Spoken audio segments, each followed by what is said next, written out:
안녕하십니까. YBC 뉴스입니다. 동원그룹이 운영하는 쿠팡 천안 물류센터 조리실에서 30대 노동자가 사망한 가운데 쿠팡은 자사와 무관한 일이라고 선을 그으면서 안전관리 문제를 둘러싼 논란이 확산되고 있습니다.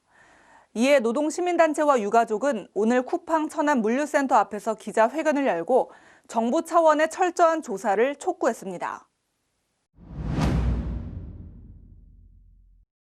진상을 규명하고 책임자를 처벌하라. 진상을 규명하고 책임자를 처벌하라. 책임자를 처벌하라. 쿠팡 천안 물류센터 앞. 지난달 1일 충남 천안 쿠팡 물류센터의 30대 여성 식당 조리사가 청소 작업 도중 쓰러져 숨지는 사고가 있었습니다. 외주업체 소속 직원이었던 이 여성은 그간 평소 청소 약품이 독하다며 고통을 호소해온 것으로 전해졌습니다. 부검 결과 A씨의 사망 원인은 급성 심근경색으로 확인됐습니다. 청소 시 혼합 용액을 사용하면서 클로로포름에 노출돼 숨졌을 가능성이 제기됐습니다.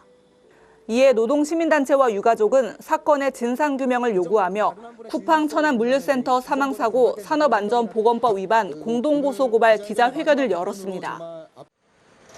쿠팡은 자신들의 직원이 아니라 자신들은 잘못이 없다라고 얘기합니다.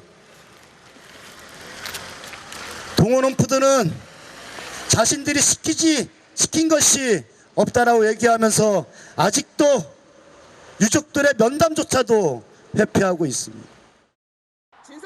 그러면서 쿠팡은 코로나19 등으로 피해를 입은 노동자들에게 적절한 보상을 하고 재발 방지 대책을 세워야 한다고 촉구했습니다. 동료들도 그 안에 노동 환경이 얼마나 열악했는지 폭로했습니다. 그날 환경의 업무는 하루 종일 바닥 청소하는 거였어요. 세제로. 처음부터 끝까지요. 그리고 갑자기 가슴 통증을 했었고 제가 쓰레기 버리러 가는 사이에 쓰러져 있는 상태였고 와보니까 의식이 없는 상태였고 유가족 측은 코로나19 사태 이후 업체 측이 약품의 농도를 더 높일 것을 지시했다며 잠을 못 잘 정도로 기침을 하며 심할 때는 숨쉬기도 힘들어했다고 밝혔습니다.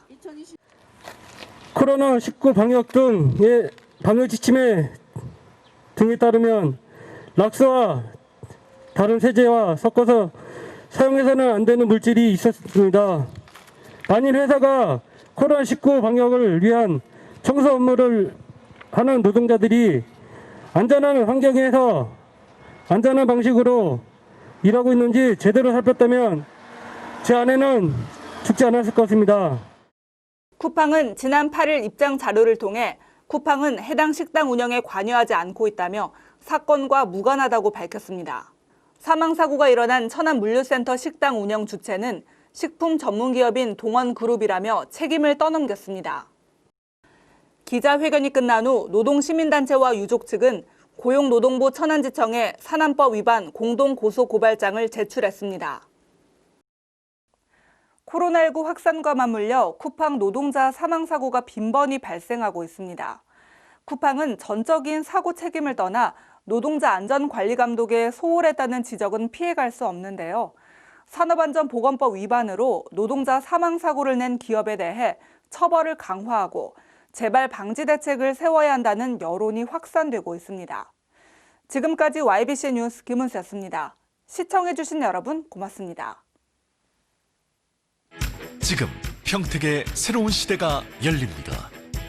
문화로 하나 되며 평화로 하나 되며 대한민국에서 가장 빠르게 도약하는 도시 평택. 혁신적인 일자리와 자연 속 휴식이 공존하는 도시. 행복한 도시. 건강한 도시. 평택이 희망찬 미래를 열어갑니다.